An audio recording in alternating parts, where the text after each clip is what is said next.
दिल्ली में एनसीआर में lung related issues के लिए अराउंड 9,500 9,200 करीब डेथ्स हो रही हैं every year, and this is increasing year on year. हैं और दिल्ली And- इस वक्त एक बहुत बड़ी हेल्थ क्राइसिस में है।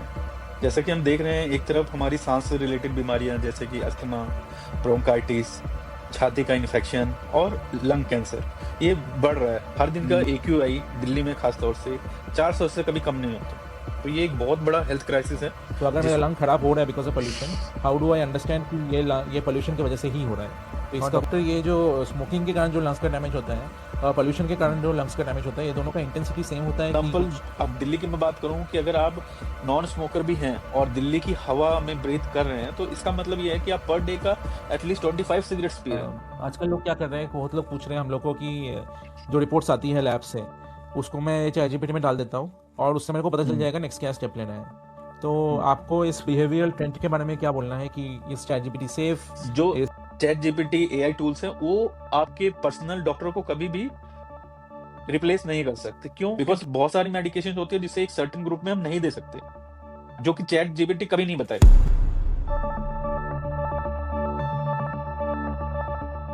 नमस्ते दोस्तों, वेलकम टू आवर पॉडकास्ट। आज हम डिस्कस करेंगे उन हेल्थ इश्यूज़ पर जो आपकी, मेरी, हमारी रोज़ की ज़िंदगी की हिस्सा बन चुके हैं। यहाँ से व्हाट्सएप फॉरवर्ड्स नहीं, रियल डेटा और डॉक्टर्स की एडवाइस मिलती है।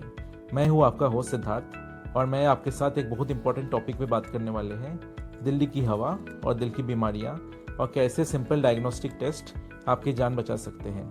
आज मेरे साथ जुड़े हैं डॉक्टर जितेंद्र, जो एक जनरल मेडिसिन स्पेशलिस्ट हैं जिनके 10 साल का ऊपर एक्सपीरियंस है, अभी कंसल्टेंट है भगत चंद्र हॉस्पिटल में। सो डॉक्टर जितेंद्र, आपका बहुत बहुत स्वागत है हमारा पॉडकास्ट में। So doctor Jitendra, welcome to our podcast. So doctor, मैं शुरू करना चाहता हूँ ये पॉडकास्ट को कुछ स्टैटिस्टिक्स के साथ। So while I was doing the research, मैंने देखा कि दिल्ली में एनसीआर में लंग रिलेटेड इश्यूज़ के लिए अराउंड 9,500 9,200 करीब डेथ्स हो रही हैं every year, and this is increasing year on year. And the same is happening with circulatory diseases, जो कि आपका BP, स्ट्रोक, हार्ट अटैक्स, ये सब से जो डेथ्स हो रही है, that is also rising year on year. So basically as a citizen of Delhi NCR, आपको क्या लगता है, what should we do to keep ourselves healthy, and how do we kind of proactively avoid such cases coming to us? Yeah. ये आपने बहुत अच्छा question किया है। देखिए, अभी हम दिल्ली में रहते हैं और दिल्ली इस वक्त एक बहुत बड़ी हेल्थ क्राइसिस में है। जैसा कि हम देख रहे हैं, एक तरफ हमारी सांस से रिलेटेड बीमारियां जैसे कि अस्थमा, ब्रोंकाइटिस, छाती का इन्फेक्शन और लंग कैंसर ये बढ़ रहा है। मेनली हमारे जो ड्राइवर भाई हैं, जो हमारे ट्रैफिक पुलिस वाले हैं और जनरल पब्लिक में भी। और दूसरी तरफ हम देख रहे हैं कि सर्कुलेटरी बीमारियां, मतलब heart attack, high BP, arteries का ब्लॉक हो जाना, ये भी काफी ज्यादा बढ़ रहा है, जिसका एक कारण ये जो हमारा पॉल्यूशन है और अदर इन्वायरमेंट्स इफेक्ट्स हैं वो है। तो इन सब चीजों को देखते हुए मैं यही कहूंगा कि हमारी दिल्ली इस वक्त एक हेल्थ क्राइसिस में है। जैसे अगर आप दिल्ली में रह रहे हैं तो आपने नोटिस किया होगा कि लास्ट 3 to 4 years में the situation has become verse. Situation बहुत ही खराब हो चुका है। आप थोड़ी देर के लिए बिना मास्क के अगर बाहर टहलते हैं तो आपकी आंखों में जलन, गले में खराश, स्किन में इरिटेशन, ब्रीदिंग डिफिकल्टी होना स्टार्ट हो जाता है, क्योंकि हमारे हर दिन का AQI दिल्ली में खासतौर से 400 से कभी कम नहीं होता। तो ये एक बहुत बड़ा हेल्थ क्राइसिस है जिसको अच्छे से समझने की और इससे बचाव के तरीके जानने की जरूरत सभी को है इस वक्त। तो इस सिचुएशन में हमें क्या करना चाहिए, अगर मैं बात करूं एज अ जनरल पब्लिक को मैं क्या एडवाइस करूंगा, तो सबसे पहले हमें किसी भी सिम्टम्स का या किसी बीमारी का अर्ली डायग्नोसिस करना चाहिए, जिसके लिए हमें अपने जो कंसल्टेंट डॉक्टर हैं, जो फैमिली डॉक्टर्स हैं, उनको मिलके अपने सिम्टम्स बताने चाहिए। और हमारी बॉडी की रूटीन स्क्रीनिंग जो टेस्ट होते हैं वो चेस्ट से भी रिलेटेड हो सकते हैं, हार्ट से भी रिलेटेड हो सकते हैं और other parts of the body भी रिलेटेड हो सकते हैं, वो हमें करवाने चाहिए। और हमें अपने लाइफस्टाइल मॉडिफाई करना चाहिए और कम से कम लाइफस्टाइल को ऐसे मॉडिफाई करना चाहिए कि कम से कम एक्सपोजर हो हमें इन इन्वायरमेंटल ट्रिगर्स से, जो पॉल्यूशन सेक्टर हैं। Got it sir. तो सो या डॉक्टर, हम लोग का सोशल मीडिया और वेबसाइट और ये सब चैटबॉट्स और सोशल मीडिया चैनल्स में जो कमेंट्स आते हैं, उसका कुछ कमेंट्स मैं क्वेश्चंस मैं आपको पढ़ के बताऊंगा, तो आप उसको थोड़ा श्योर, प्लीज़ अपना ऑडियंस को थोड़ा जवाब दे दीजिएगा। तो पहला थैंक यू। सवाल है कि ये जो दैट्स ये जो लंग का हेल्थ होता है, इस लंग का हेल्थ के लिए जो हवा ख़राब है, इसका बेसिकली रीज़न क्या होता है? लंग्स में क्या एग्जैक्टली इफेक्ट आता है? अगर आप थोड़ा ब्रीफ में दे पाएंगे, और मेरा अर्ली सिम्टम्स क्या है? तो अगर मेरा लंग ख़राब हो रहा है because of pollution, how do I understand कि ये पोल्यूशन की वजह से ही हो रहा है? तो इसका कुछ अगर शॉर्ट आंसर है तो।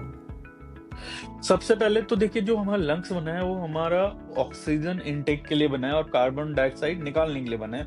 लेकिन जब इसी लंग्स में हमारे पॉल्यूशन के पार्टिकल्स, जो जिसको कि हम PM2.5 और PM10 बोलते हैं, छोटे छोटे पार्टिकल्स होते हैं जो हवा में मिक्स रहते हैं, और इसी के साथ कुछ पॉइजनस गैसें हैं जिनको मैं बोलूंगा, जैसे कि नाइट्रस ऑक्साइड और सल्फर डाइऑक्साइड गैसेस, ये हमारे इन्वायरमेंट में है। इस पोल्यूटेड इन्वायरमेंट में ये आती कहाँ से हैं? हमारे व्हीकल्स के जो एग्जॉस्ट होते हैं, हमारी जो बड़ी बड़ी कंपनीज हैं, जो मिल्स हैं, वहाँ का जो एग्जॉस्ट प्रोडक्ट है, उनसे आता है। तो इससे होता क्या है? इससे क्या होता है कि सर, हमारा जो लंग्स का पैरेन्काइमा है वो इरिटेट होता है। जब वो बार बार इरिटेट होगा, बार बार इरिटेट होने का मतलब है बार बार एक्सपोजर होगा, तो उसमें इन्फ्लेमेशन आएगा। अगर मैं आसान भाषा में बताऊं तो इन्फ्लेमेशन मतलब सूजन आ जाएगा, और जिससे कि हमको कुछ सिम्टम्स आएंगे। इसमें से मैं कुछ सिम्टम्स गिनाना चाहूंगा, जैसे कि बार बार गला खराब होना, गले में खराश होना, खांसी आना जो कि 3 हफ्ते से ज्यादा चले,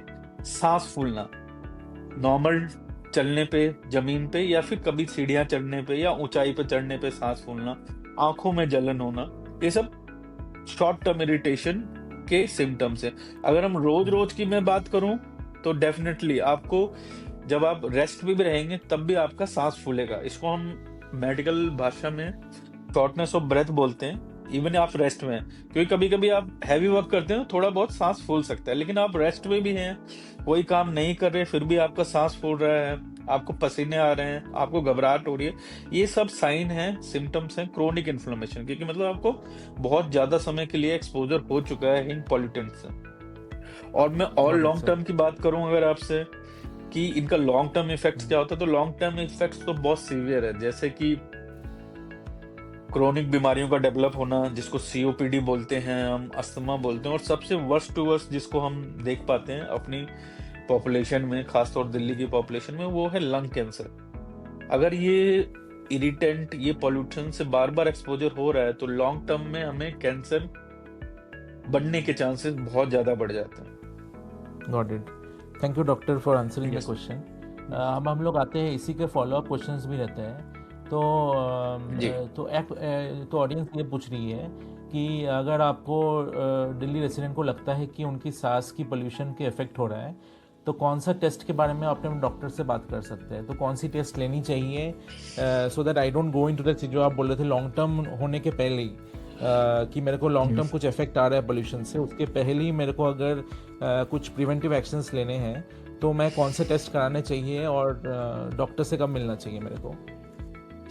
बिल्कुल, जैसे कि आपको 3 हफ्ते से ज्यादा खांसी आ रही है, आपको सांस लेने में दिक्कत हो रही है, आपकी सांस फूल रही है, आपके गले में सोर थ्रोट है, इरिटेशन है, और आंखों में जलन है, अगर ऐसा ये फ्रीक्वेंटली होने लग गया है, तो सबसे पहले हमें अपने डॉक्टर से कंसल्ट करना चाहिए, और हमें डिटेल में उनको अपने सारे सिम्टम्स बताने चाहिए।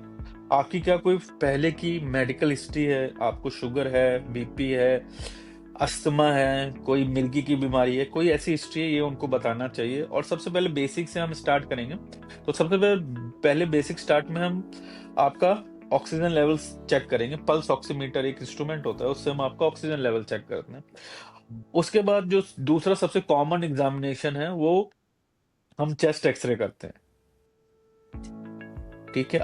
एंड अगर if we found that chest x-ray is not normal, अगर हमको लगता है कि चेस्ट एक्सरे नॉर्मल नहीं है, तो हम स्पूटम एग्जामिनेशन के लिए जाते हैं। हम पेशेंट को स्पूटम कलेक्ट करने के लिए बोलेंगे, उसको हम एग्जामिन करेंगे। उसमें हम बैक्टीरिया का एग्जामिनेशन करते हैं, उसका कल्चर करते हैं डिपेंडिंग अपॉन द सिम्टम्स।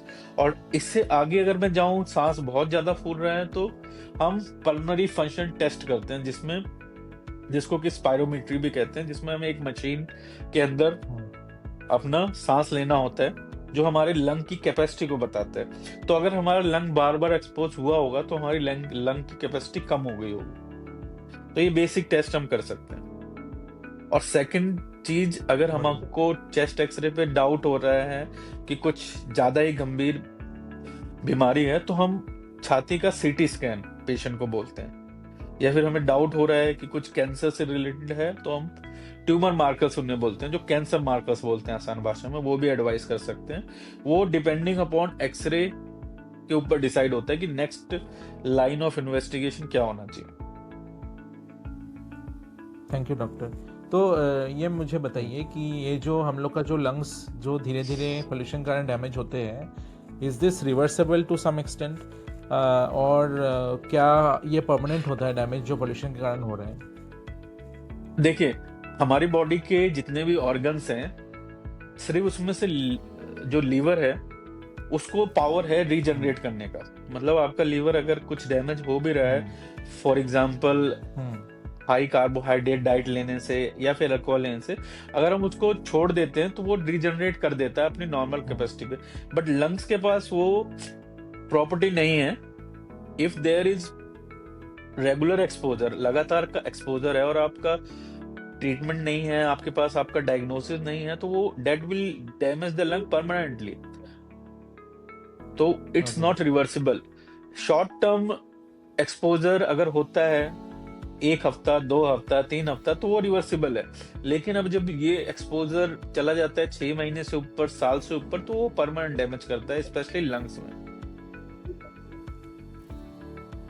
और डॉक्टर, ये जो स्मोकिंग के कारण जो लंग्स का डैमेज होता है और पोल्यूशन के कारण जो लंग्स का डैमेज होता है, ये दोनों का इंटेंसिटी सेम होता है कि कुछ इसमें डिफरेंस होता है?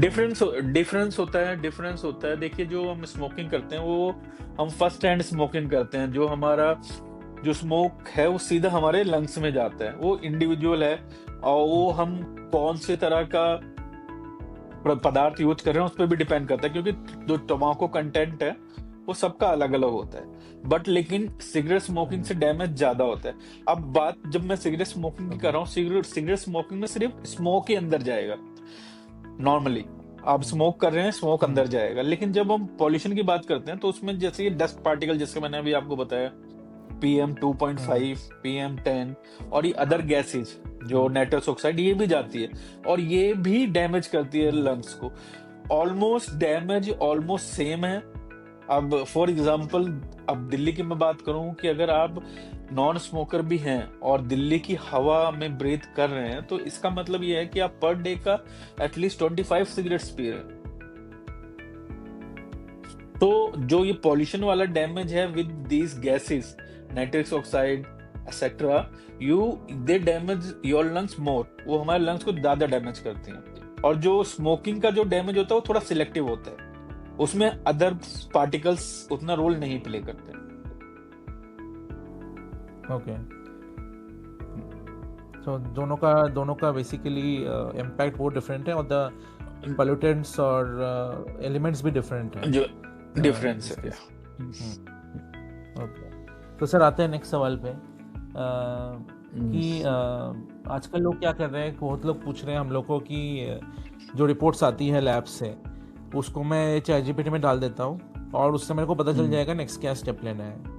तो आपको इस बिहेवियरल ट्रेंड के बारे में क्या बोलना है कि is ChatGPT safe, is seeing your reports via ChatGPT helpful, उसको कैसे यूज़ करना चाहिए, what should one be beware of, क्या क्या प्रिकॉशंस लेनी चाहिए हम लोग को before we analyse our reports on ChatGPT? सबसे पहले तो मैं ये बता देना चाहूंगा कि देखिए, ChatGPT एक टूल है, एक अच्छा टूल है, बट वो सिर्फ एक एजुकेशनल टूल है। उसको वो आपको आपकी नॉलेज के लिए है, वो सिर्फ आपकी एजुकेशन के लिए है। मैं बताना चाहूंगा कि जितना ज्यादा हम एजुकेटेड होंगे अपने हेल्थ कंसर्न्स के लिए, अपने हेल्थ के लिए, उतना ज्यादा हम उसको अच्छे से टेक केयर कर पाएंगे, उसका हम ख्याल रख पाएंगे। तो एजुकेशनल पर्पस के लिए वो बहुत ठीक है। बट जो चैट जीपीटी एआई टूल्स हैं, वो आपके पर्सनल डॉक्टर को कभी भी रिप्लेस नहीं कर सकते। क्यों? क्योंकि आपके पर्सनल डॉक्टर को आपकी पूरी हिस्ट्री, आपके फैमिली की पूरी हिस्ट्री, आपको और किस किस बीमारियों से लिप्त हैं, आप किस बीमारियों के साथ जी रहे हैं वो पता है, आपका बॉडी वेट, आपका सब कुछ उसको पता है, आपका आपका इस वक्त पे बीपी, पल्स, टेम्परेचर, आपका रेस्पिरेटरी रेट कितना, वो आपके पर्सनल डॉक्टर को पता है, वो चैट जीपीटी को नहीं पता। वो हर चीज को एक जनरलाइज फॉर्म में डाल देगी। तो उसको हम सिर्फ एजुकेशनल पर्पस के लिए यूज करें तो वेल एंड गुड है, उससे हम डायग्नोसिस नहीं बना सकते, क्योंकि डायग्नोसिस एक मल्टीफैक्टोरियल एंटिटी होती है, उसमें बहुत सारे फैक्टर्स इंक्लूड होते हैं, सिर्फ आपकी रिपोर्ट्स इंक्लूड नहीं होती, आपकी हिस्ट्री, आपका फिजिकल एग्जामिनेशन, जो मैं फिजिकली एग्जामिन करूंगा, वो सारी चीजें मिलकर डायग्नोसिस बनाती हैं, सिर्फ रिपोर्ट्स कभी डायग्नोसिस नहीं बनाती। तो वो कभी डॉक्टर्स कंसल्टेशन को रिप्लेस नहीं कर सकते। हाँ, it's a good educational tool, but it can not replace the doctors consultation.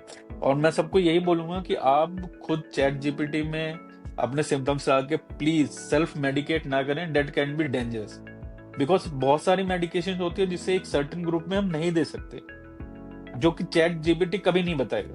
वो कॉमन मेडिकेशन बता देगा, ये ले लीजिए आप, but that might be harmful to you. तो मैं यही एडवाइस करूंगा, आप उसको एजुकेशनल पर्पस के लिए पढ़िए, but always consult your doctor, because he knows you physically, personally.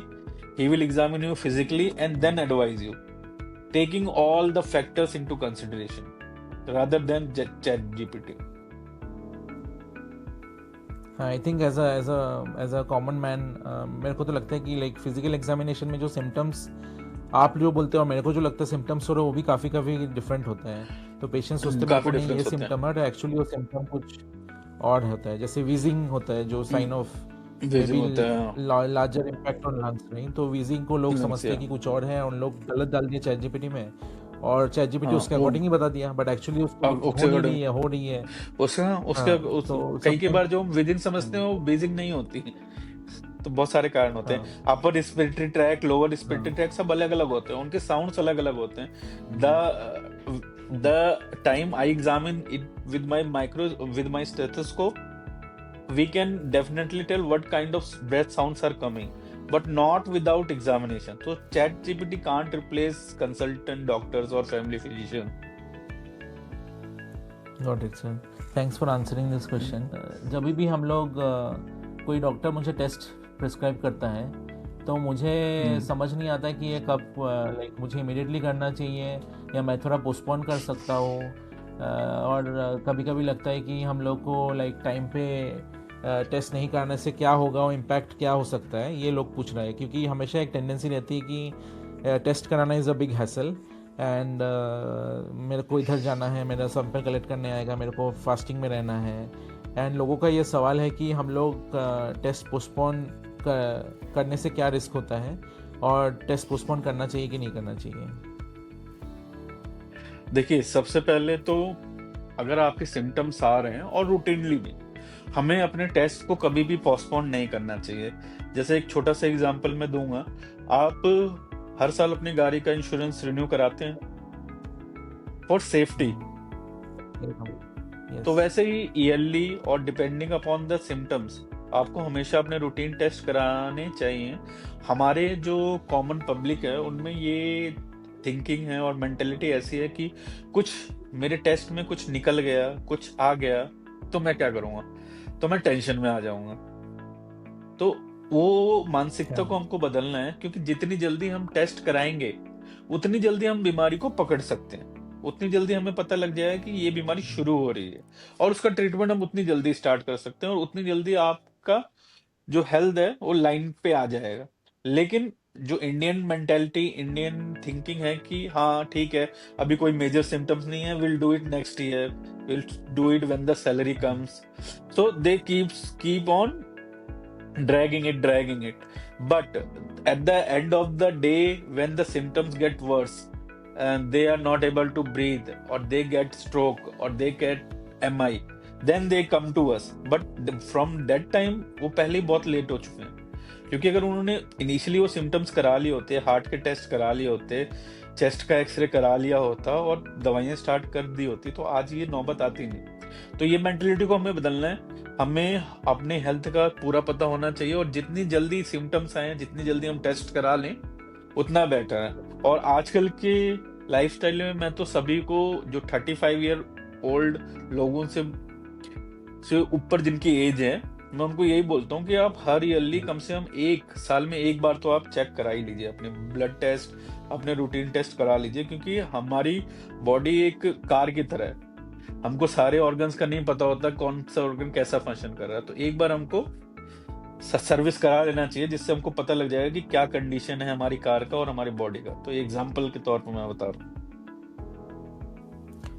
बहुत सही एग्जांपल है सर। आई थिंक कार का तो हम लोग करा लेते हैं, बट हम लोग अपना हाँ, बॉडी का तो कभी कभी भूल जाते हैं। But I think the awareness थोड़ा राइज कर रहे हैं आजकल। हम लोग थोड़ा हेल्थ चेकअप्स के तरफ एक देख रहे हैं कि एक इंक्रीज हो रहा है, but it has to increase much faster, क्योंकि या पहले सिर्फ कैंसर के लिए अब लोग अर्ली डिटेक्शन स्टार्ट हुआ था, उसके बाद अब आई थिंक काफ़ी डिजीजेस के लिए लोग एक holistic whole body health checkup तो करा ही ले रहे हैं। हाँ, नहीं, अब स्क्रीनिंग होने लग गया, और जो हम लोगों के यहाँ होम कलेक्शन अब स्टार्ट हो गया है सब जगह, तो वो बहुत अच्छा है। Because people use to get little lazy that we have to go to हाँ, hospital, they sometime get scared कि हम हॉस्पिटल जाएंगे, हमें डर यस, लगता है एंड ऑल। तो ये जो हाँ, होम टेस्टिंग वाला है, it's very good, it's a very good idea. So हाँ, they don't have to go, the yes, person comes, collect the samples, and the reports comes online. So that's a very good concept actually. So people save time also, and they are not scared of going to hospital to doctor straight away. Yes. तो at least आपका blood work and everything can be done, and you know from the Done में। Blood जो signals दे रहा है, at least complete blood count test और ये हाँ, सब, आई थिंक दैट विल, उससे काफ़ी कुछ पता चल जाता है at least at the high level. काफी कुछ आइडिया लग ठीक जाता है है सर, आते इनिशियली हैं। What is going on. Right. So ये आपने थोड़ा सा और एक बार कवर कर दीजिए कि मैं 35-40 साल का हूँ, वेस्ट दिल्ली में रहता हूँ, और डेस्क जॉब है, तो सेडेंटरी लाइफस्टाइल है, वो यही बोलना चाह रहे हैं, और एक्सरसाइज इरेगुलर है। तो ऐसा जो प्रोफाइल है इस सिटीजन का, तो इनको क्या क्या टेस्ट करानी चाहिए, उसमें क्या कवर होनी चाहिए, और किस फ्रीक्वेंसी में करानी चाहिए? सो आजकल सेडेंटरी तो लाइफस्टाइल जैसे वाले कि भी अभी बहुत लोग हैं। हाँ, बहुत सारे हैं, बहुत सारे हमारी 50% पॉपुलेशन सेडेंटरी लाइफस्टाइल में ही है। तो एनीवे, जैसे इन्होंने बताया 35 ईयर से ज़्यादा ही है, तो इनको सबसे पहले बेसिक रूटीन टेस्ट हर साल कराना चाहिए, क्योंकि सेडेंटरी लाइफस्टाइल है। जैसे कि उसमें हम सीबीसी और ब्लड शुगर इनका देखते हैं, जो कि फास्टिंग भी होता है और खाने के बाद भी होता है। और इनका लिपिड प्रोफाइल हम देखते हैं, जो हमारे कोलेस्ट्रॉल्स के लेवल्स को बताता है, जो कि सेडेंटरी लाइफस्टाइल के हिसाब से बहुत इंपॉर्टेंट है, क्योंकि वो कोलेस्ट्रॉल ही आगे जाके हमको हार्ट डिजीज बनाता है, तो वो हमको देखना जरूरी है। उसके साथ साथ हमें लीवर, एलएफटी और केएफटी, लीवर फंक्शन टेस्ट और किडनी फंक्शन टेस्ट करा लेना चाहिए रूटीन में। इसके अलावा हमें रेगुलर अपना बीपी चेकअप कराना चाहिए। अगर हमें सांस लेने में दिक्कत है, चेस्ट पेन है, हमारी फैमिली में किसी को हार्ट की प्रॉब्लम है, तो हमें ईसीजी करा लेना चाहिए। और जैसे कि आपने भी सुना होगा, जैसे कुछ कैंसर्स होते हैं जो फैमिली में रन करते हैं, जैसे for example breast cancer, colon cancer, ये सब फैमिली में रन करते हैं। तो अगर आपकी फैमिली में आपके मदर फादर, आपके ग्रैंड पेरेंट्स को हिस्ट्री है, तो हमें वो कैंसर मार्कर टेस्ट भी करा लेना चाहिए। वो इंडिविजुअल टू इंडिविजुअल डिपेंड करता है। और जैसे कि हम रिस्पिरेटरी सिस्टम की बात कर रहे थे, तो उस कंडीशन में हमको चेस्ट एक्सरे करा लेना चाहिए, स्पूटम एग्जामिनेशन करा लेना चाहिए, और अगर नीड पड़े तो हम चेस्ट का सीटी स्कैन करा सकते हैं। बाकी जो कैंसर मार्क स्क्रीनिंग की बात करी, वो बहुत इंपॉर्टेंट है, स्पेशली उन फैमिलीज में जिनको कैंसर की हिस्ट्री है।